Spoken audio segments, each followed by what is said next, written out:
Okay. Share the screen. Here we go.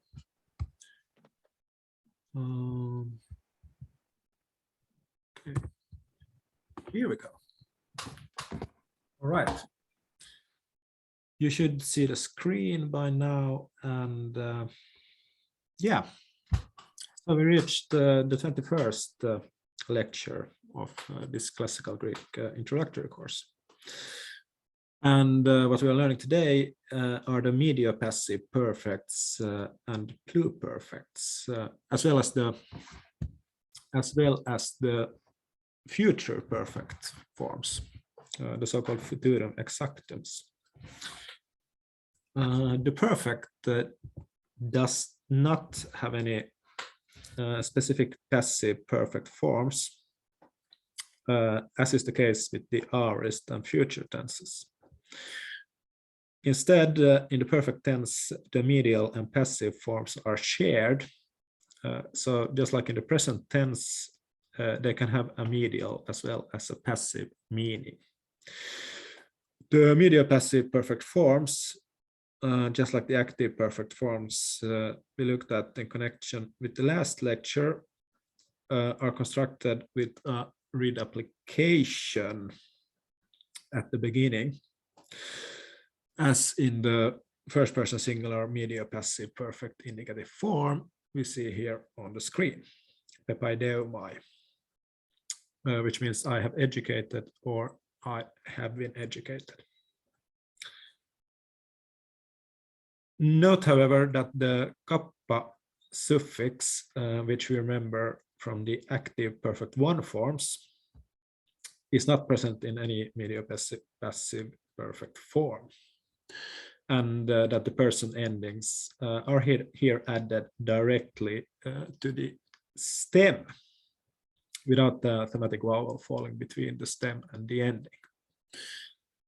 So this lack of thematic vowels can also be seen as a characteristic feature of medio-passive perfect forms in general. And then if we turn our attention to the pluperfect, we may note here that the rule for formation is also the same as in the corresponding forms in the active voice. That is, the pluperfect is normally formed so that an augment is placed in front of the perfect stem of the verb. And then there are also some characteristic medio-passive pluperfect endings, which lack a thematic vowel as well. As we can see when we look at the first person singular medio-passive pluperfect form, we have here on the screen, epepaideumai. Okay, but without further ado, let us turn to an overview of the paradigms.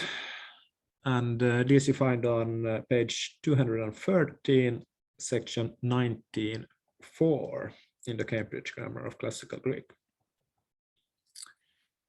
And as usual, we begin with the indicative. So here we have pepaideumai in the first person singular, pepaideusai in the second person singular, pepaideutai in the third person singular, and then we have pepaideumetha in the first person plural, pepaideuste in the second person plural, and pepaideuntai in the third person plural.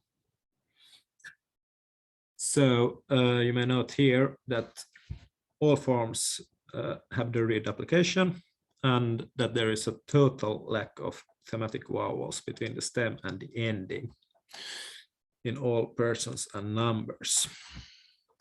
Okay, moving on to the pluperfect. Then we have here epepaideumai in the first person singular, epepaideusa in the second person singular, epepaideuto in the third person singular, epepaideumeta in the first person plural, epipaideuste in the second person plural and epipaideunto in the third person plural. Okay, so here we can again note the reduplicated perfect stems as well as the preceding augment here, and also these medio-passive pluperfect endings, which also, just like in the perfect forms, lack this thematic vowel throughout, so the endings follow directly on the perfect stem, or on the stem in general, this paideu here. Okay, but next we can look at the imperatives and the infinitive, as well as the participles. The medio-passive perfect imperatives, unlike the active perfect imperatives, do exist, although they are not very common, and they are as follows. We have here pepaideuso in the second person singular, pepaideusto in the third person singular, pepaideuste in the second person plural, pepaideuston in the third person plural. Okay, and the infinitive is this pepaideustai here, and then the participles are pepaideumenos, pepaideumene, and pepaideumenon. Okay. So noteworthy in these participle forms is the presence of this men. This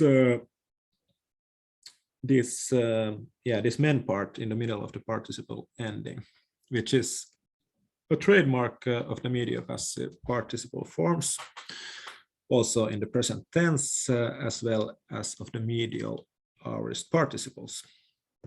The passive aorist participle endings are shaped somewhat differently, however, as we may remember. Okay. Next, we have the subjunctive and optative forms. And as you can see, these are formed in the same periphrastic way.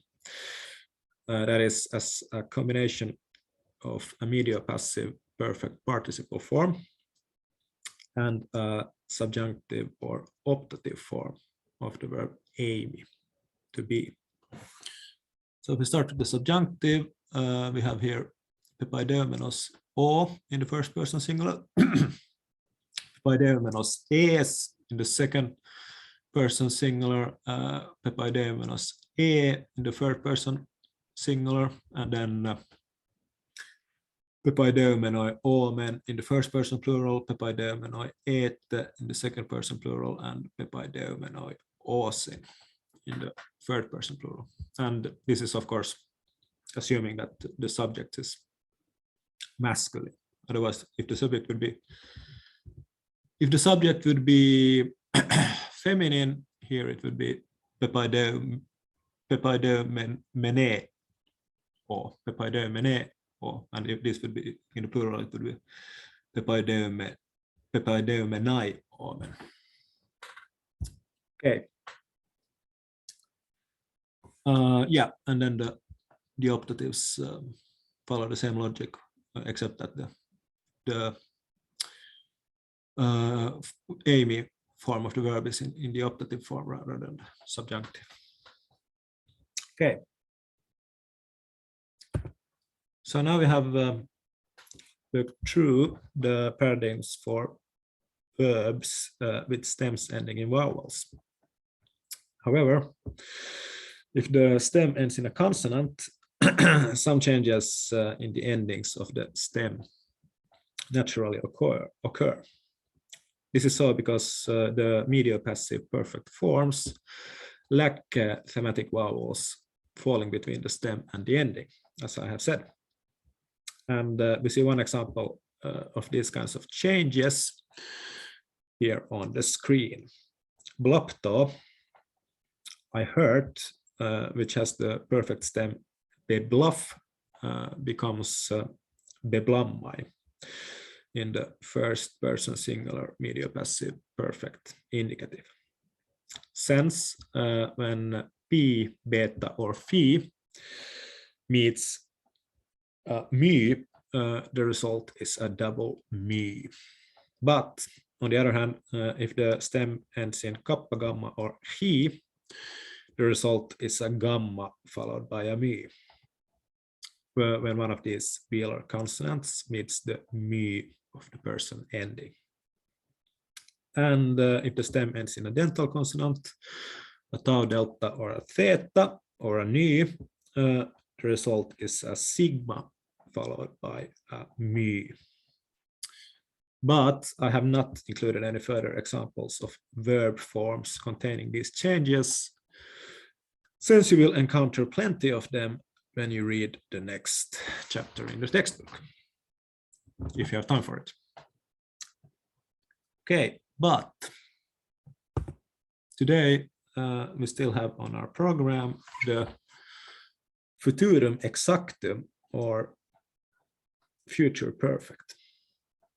The future perfect is formed from the perfect stem followed by a futural sigma infix. And the endings are then the same as in regular active future forms. Proper futurum exactums are relatively rare, however. And in the active voice, they pretty much only occur in connection with the two verbs you see here on the screen. Apathnesko, I die, has the futural perfect form tethnexo, with the meaning I will be dead.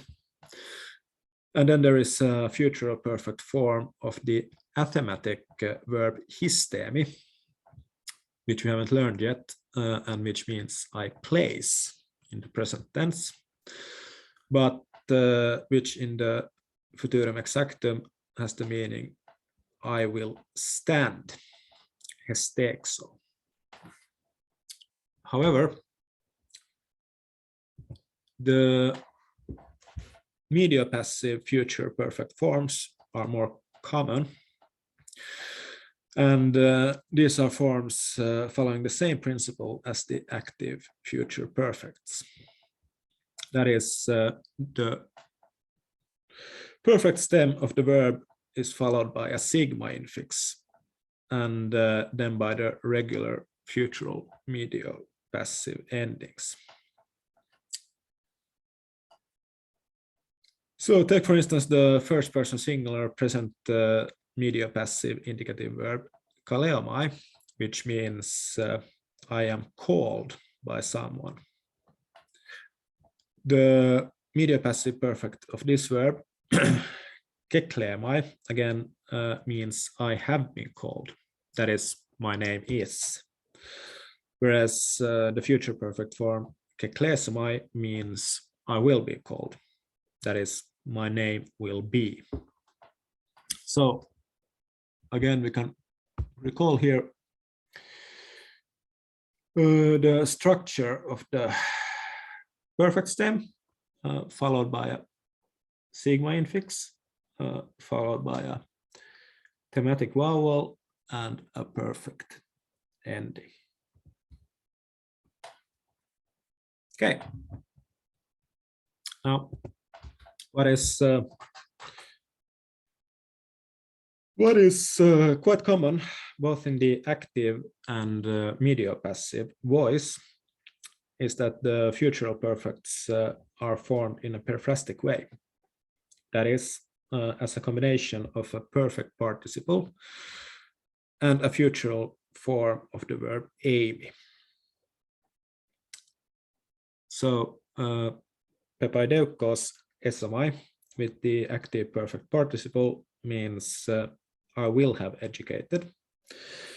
Pepaidomenos esomai with the medio-passive participle can mean I will have been educated. So basically, the futurum exactum is used to express a state which will be relevant in the future. Okay. That was all for today, but as a sort of bonus, I thought we could look at the overview of the Greek verbal system that we looked at in one of the first lectures in this series. So by then we hadn't reached very far in the verbal system, but by now, as you can see, if you take into consideration that yellow represents everything, the color yellow represents all that we have looked at thus far. You can see that we have actually reached the end of the verbal system now.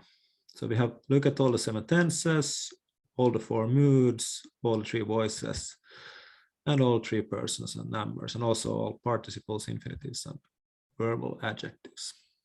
But still, there is some parts of the Greek verbal system that we haven't looked at, and this will be the theme for the 3 remaining lectures.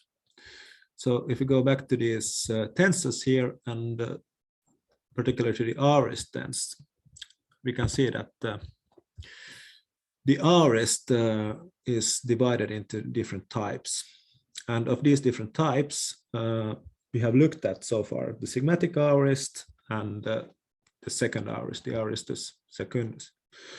But what we haven't had yet, and but which we will have in the coming lectures, is so-called kappa aorists and root aorists. So this is what we still have to look forward to. Okay, thank you very much for this lecture part of this sitting. Then I hope that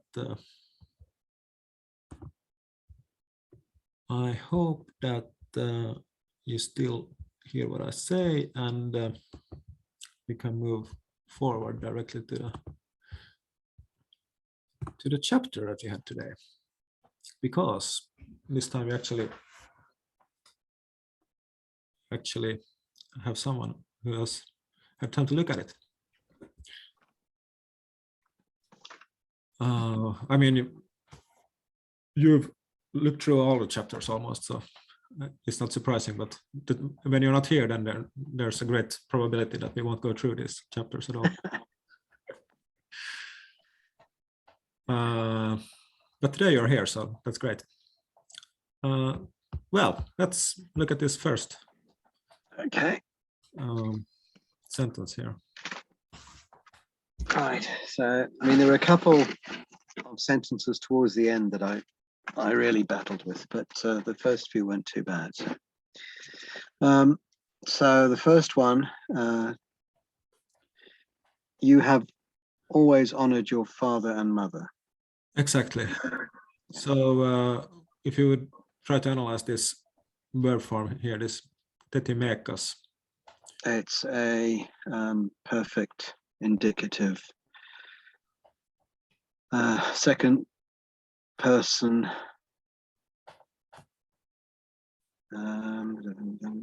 second person singular, is that it? Exactly. And what's the voice? Is it passive or active? Active. Yes, yeah. Exactly. Right. Yeah, let me move to another room, because apparently there's some people who have arrived. Just a second.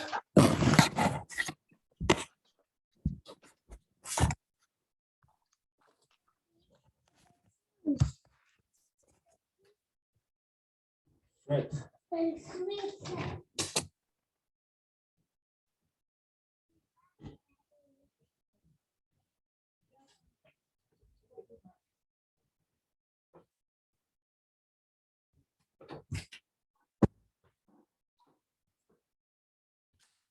Right.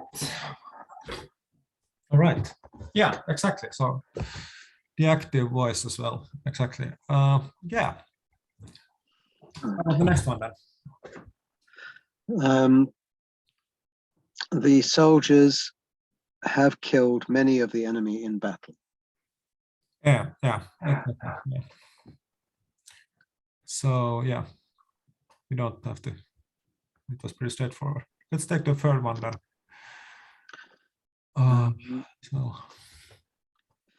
And so the Athenians have waged war many times.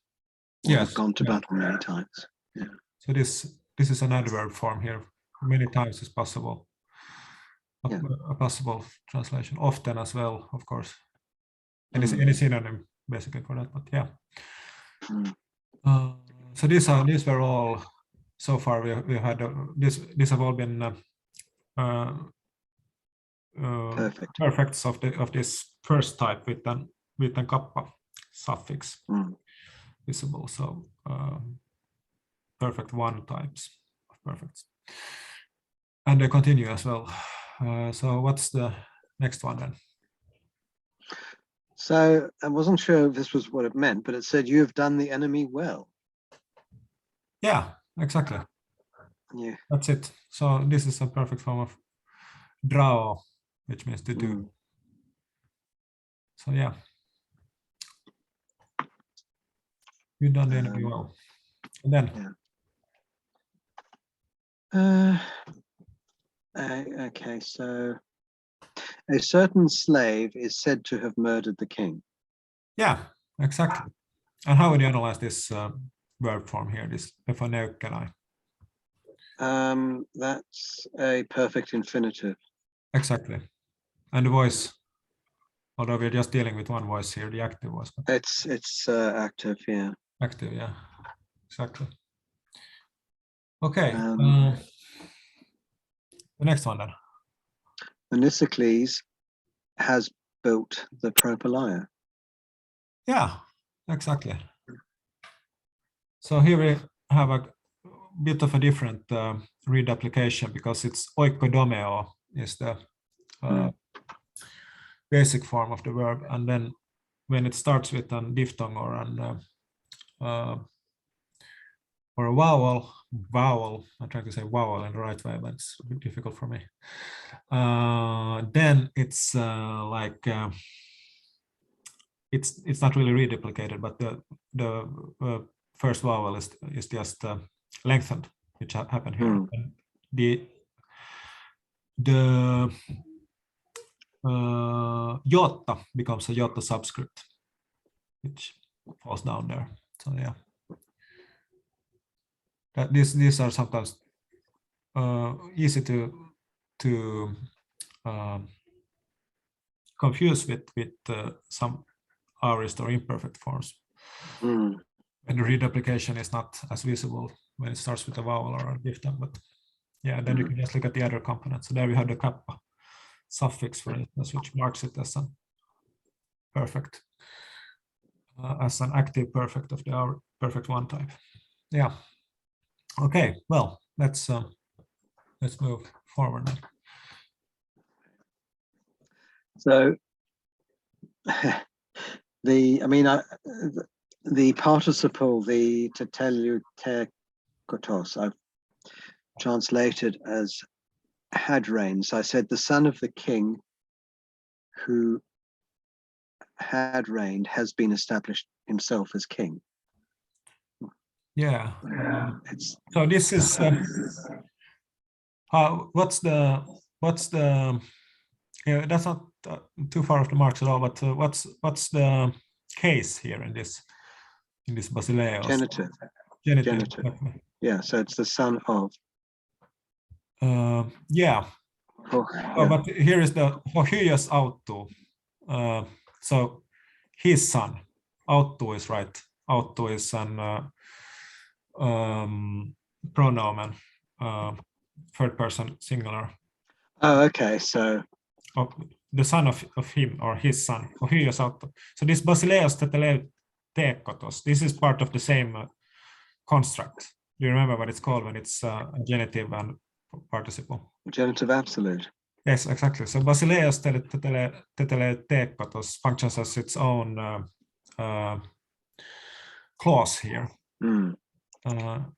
So it's like, even though it's an perfect participle here, it works a bit like an aorist participle, I would say. So it gives expression to a preceding action. So something like after the king had died, or as the king died, or something like this. After the king had died, his son. What was his son? There's a is a established. Is it a? Yeah, it's from hairo, which means can mean to elect, but here it's an passive aorist. It was. So I put was established. Yeah, was established. Yeah, yeah. That's possible.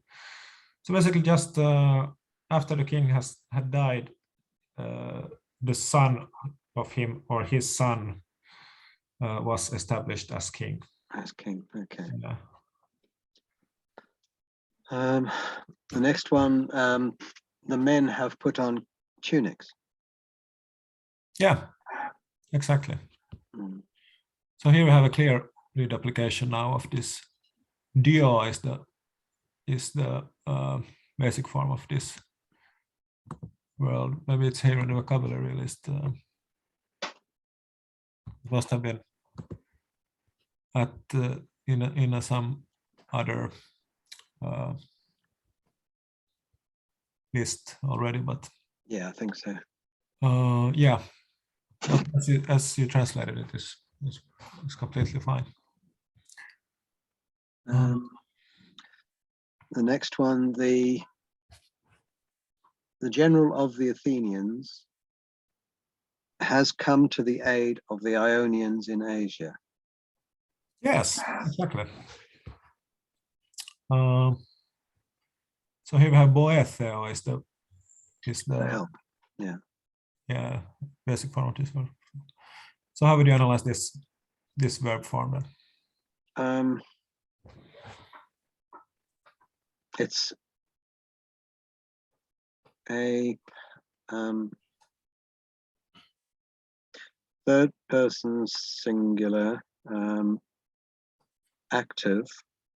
Yeah. And it's a, is it a pluperfect? Yeah, exactly. It's a pluperfect, yeah. Exactly. So it had come to the aid. Had come to the aid, yeah. So yeah, it's the augment here before the perfect stem. So we have here the reduplicated perfect stem, and then we have an augment before it, and this augment, which is placed before the reduplicated perfect stem, marks it as a pluperfect form then. So they are always giving expression to a past state, just like imperfect. So that's why they are all augmented as well, of course. But then, yeah, we have also this kappa infix here, which is part of the perfect stem. Again. So yeah, basically an augmented perfect form, and then specific pluperfect, active pluperfect endings as well. Yeah. But yeah. All right. Did you have time to look at this second paragraph as well? Or? Yes, yeah. Right, let's continue then. So God has provided everything. Yeah, exactly. Or everything well. Exactly. So what kind of verb form is this? Pareskeu again.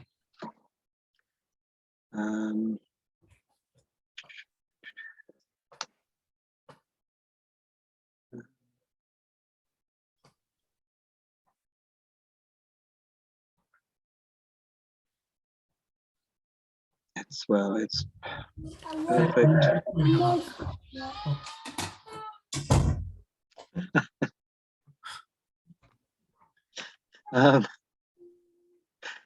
The Intruders.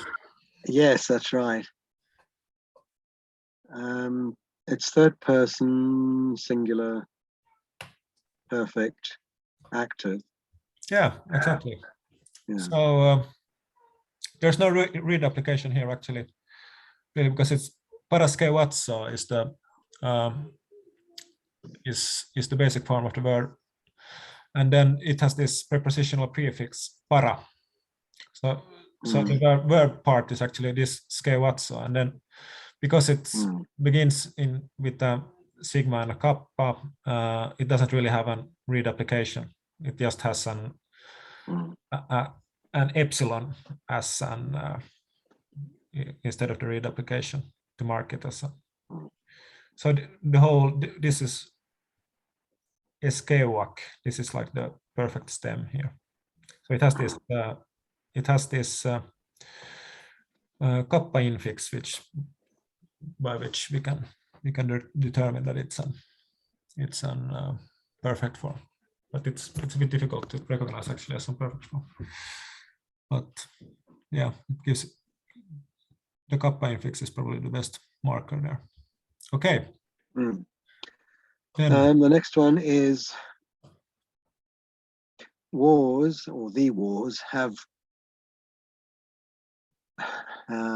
had stolen or taken much gold and silver from the city. Yeah, the wars. Did you say? The wars, yeah. No, yeah, the hoi polemio, sorry, the enemy. The enemy, exactly. The enemy, yeah, the enemies.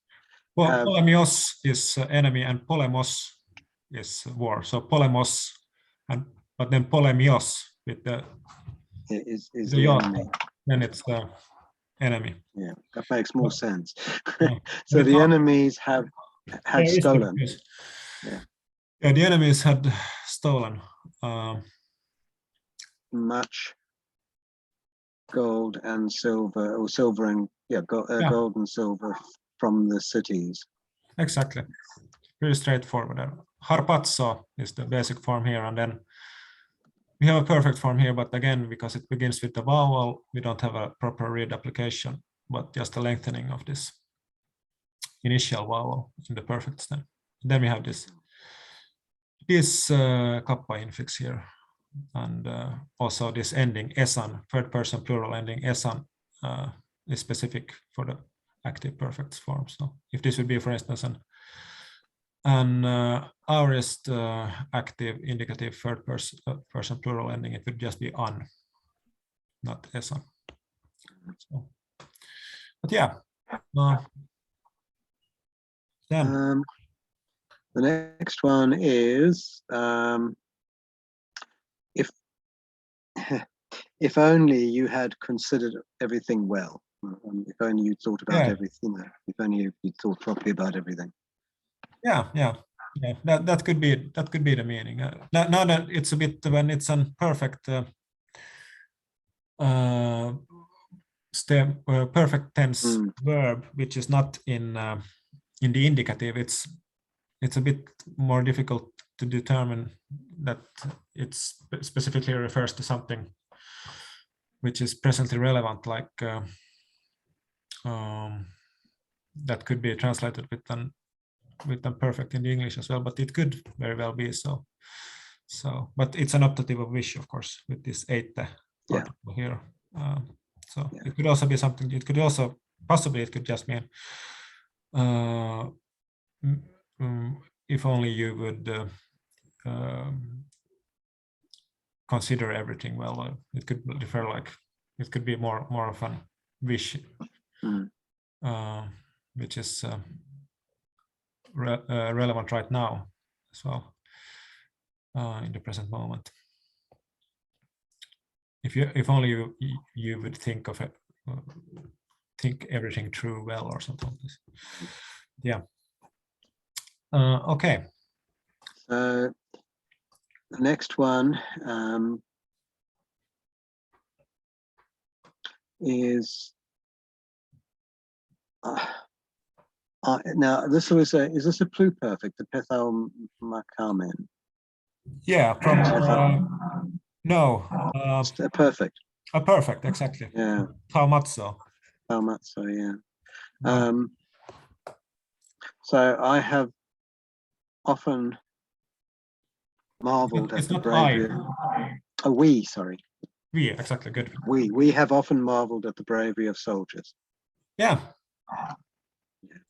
Exactly. So, very good. Okay. Done. Next one. So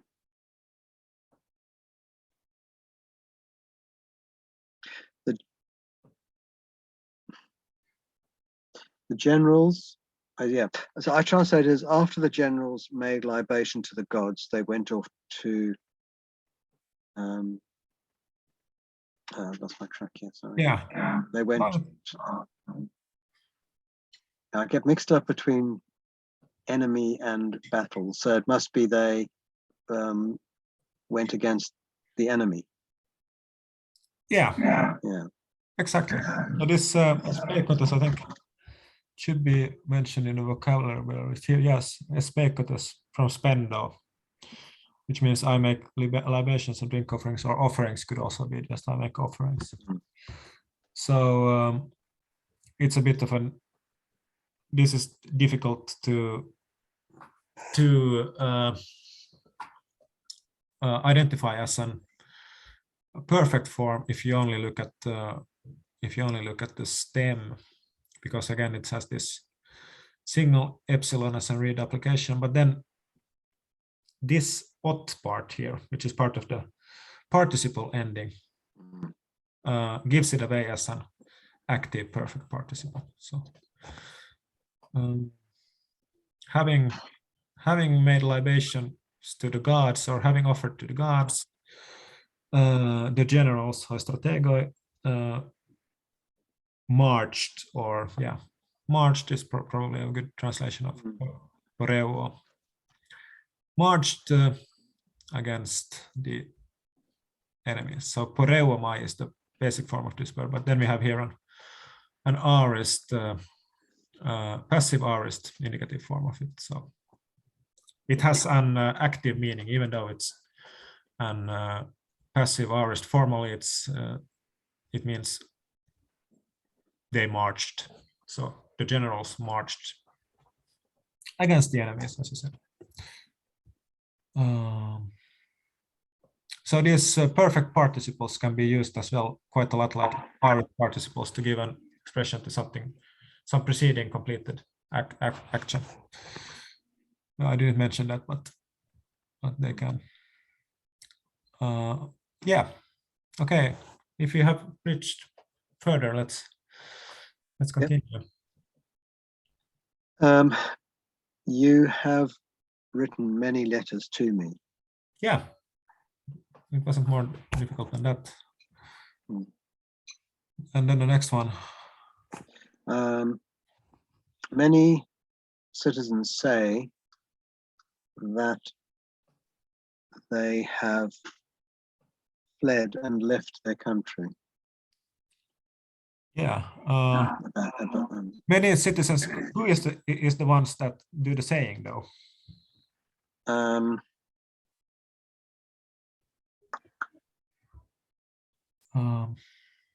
Because I think it's.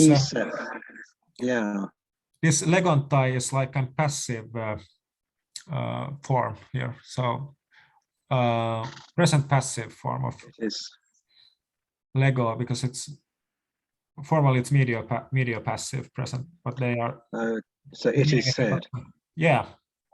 Or they are said. Many citizens are said to have fled. To have fled. Yeah. Okay.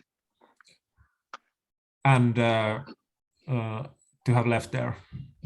To have fled and left their homeland or their country. Yeah.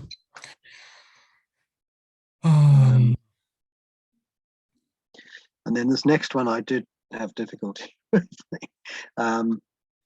So I think those who have hindered the foreigners have done nothing. Yeah. Hoi is those who have hindered or Hindered or harmed. harmed could also be harmed, Yeah. maybe in this case. So those who harmed the foreigners. Yeah. And then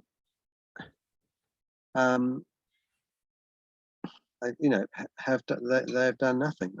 Yeah, that's the literal meaning. So Yeah. but in Plato, wooden poio is often used also like in the meaning of they have done nothing useful or fine. So they basically they have done Good. They have done nothing good. Yeah, it's used in the meaning of having done nothing good. Okay. So basically, they have done a lot of harm. Yeah. Actually. Oh, okay. Yeah.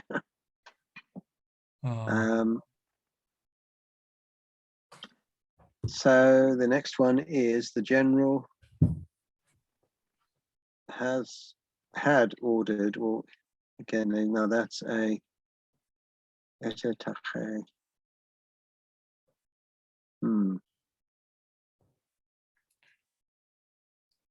Yeah. I can't work out whether that's a perfect or a etache. It's not a perfect actually, but tasso is or tatto is the basic form. So as you can see, it's reduplicated. Tetahe. But then what's in front of the reduplication again? Here. You see this? This epsilon in front of the yeah, so it's pluperfect. Pluperfect, exactly. Yeah, okay. So the general had ordered the expedition in good battle formation. Yeah, that could be a good translation. Yeah, the stratema, the expedition could also mean the army or the ranks or whatever. The ranks, yeah, the ranks probably makes more sense. Yeah. So he had ordered them well, maybe. The general had ordered the ranks well. Well, like this. Yeah. Well. Okay. Then we have a few more sentences here. We reached this far. Yeah. So, hoi polemioi.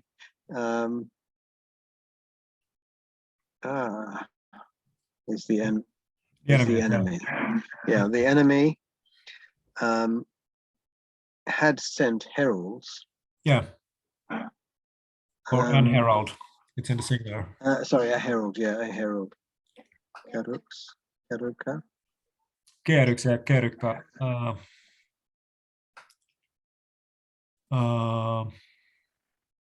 It should be in the singular, right? Is my formal analysis completely wrong? No, it should be. Yeah.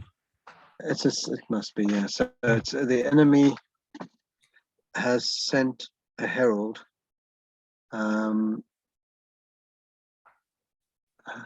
to make libations. Yeah. Exactly. Well, make a light. You can also see from this actually this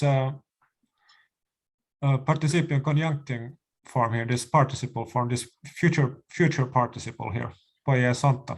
It's in the singular, and it connects to this kerika, so they are connected, and it's in the singular, so then it has to be the singular. If the formal analysis, if your formal analysis is mistaken or we're unsure about some part, then we can, if there's a corresponding word, we can look at that one and figure it out that way as well. So future participle here used instead of an final subordinate clause to give expression to purpose or intention. So the enemy had sent an herald to make offers for peace or something like this, or to negotiate for peace. Okay, how about this last? So the enemy had fled. yeah, the enemy had fled. So again, on pluperfect form here. This last sentence, the number 4, so What? the number 4 is I found quite difficult. Okay, let's see what we can get out of it. It's only 2 sentences anyway. So yeah, so we had heard. Yeah. Paste. I just couldn't. So what did we hear? Humas is you. Yeah, exactly. You. So we had heard that you. Yeah. And then had arrived. Yeah, exactly. So this parallelithotos, maybe I should have given it here, I think, in the list, because it's a specific form. Yes, parallelithotos. So it's from parerchomai. I arrive at, but it's a perfect participle, obviously. So here, in this case, we have a perfect stem, which looks completely different than the present stem. Parerchomai becomes parallelithota. So you arrived. So we had heard that you arrived in the city, and then bia, I really couldn't, because bia is by force. Yeah. So I would connect this bia with this parallelithotas. So we had heard that you had having arrived by force into the city, right? By force into the city, and then something happens after that. Okay, then you camped. Yeah. In the houses. Yeah, that's basically the meaning. So we have heard, right? Something like this. We have heard that you have having arrived by force into the city, camp in the houses. Yeah. Okay. And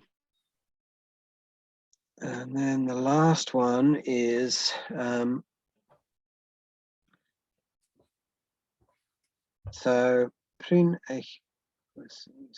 so before 20 stadia. Yeah. And then the dialelutheni looked to me like a perfect infinitive. Exactly. So it's again from this erchomai, but it has a different prepositional prefix. So here it was the prepositional prefix para, here it's dia. Yeah. So before 20 stadia had gone through, I don't know. Yeah, before they had, let's see if I get a translation for context. The erchomai passed through or had been completed, maybe. Before 20 stadiums had been completed. Maybe. Then Pantes. Well, that's all. Oh, so yeah, that's the subject there. Yeah, all were. And that esan is third person plural imperfect. Yeah, third person plural actually just an past tense of Amy, so imperfect form of Amy. Yeah. But it's an irregular verb, so it has irregular forms. Yeah. So everybody going towards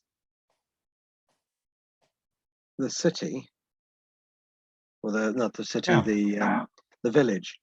Exactly. So before 20 stadiums had been completed, everyone maybe was in front of the village. In front of the village. And Kairosophos was waiting there. Yeah, enthe could also be like in the meaning of where. So like as used as an relative pronoun, where Chrysophos was waiting. was waiting. Okay. Yeah, nothing more remarkable than that. So this is an imperfect form of aulizomai, which can mean, was it here actually in the vocabulary?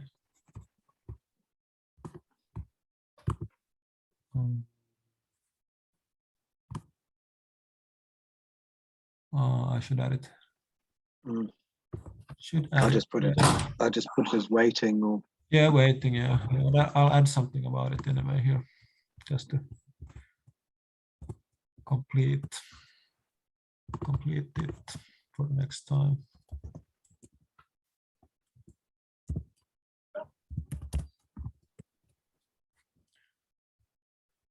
Okay, right. okay. Great work, let's say. Impressive. They're getting more and more difficult, aren't they? They are indeed. Yeah. But we're very close to the end of the course, so. Yeah, it's not long, is it? No. So as I said, we already completed the verbal system. So today, so next time will be medio-passive perfect forms, another chapter of that. So if you just have time and energy, and yeah, so I hope to see you next week in that case. Okay, thanks, Ajay. Thanks for today. Night. Good night.